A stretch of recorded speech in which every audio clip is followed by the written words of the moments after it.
سلام، چه وقتی که به من میگید که چیکار میکنه انقدر پوستت خوبه؟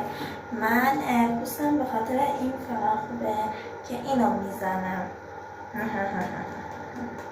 عاشق اینم، همیشه این خدا اثر میکنه. حالا چطوری کار میکنه؟ اول باید صورت رو آب بزنیم.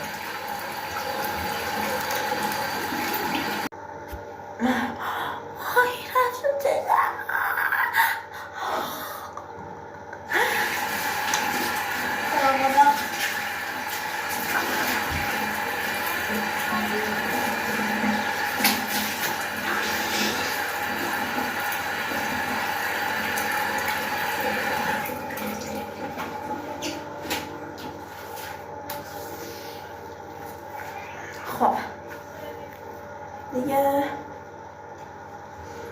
اینو بذاریم توی کمدمون.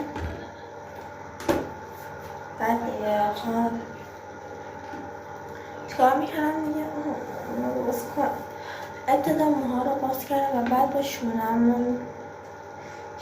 منو میگید این شونه مقصد فرد و چرا بله شاید با آدم نه که این شونه رو خودم خریدم. هر چقدر این همه شانه ها رو باید دونست. ولی ببین قشنگ من گره داره ها گره توبه.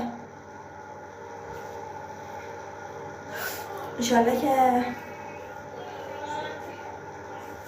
جنگم ماییم چون که ماییم بزنایم. بچه ها مرسی که ویدیو رو دیدید. عاشقتونم. انشالله که همیشه کنارم باشید. خیلی دوستتون دارم. از دلم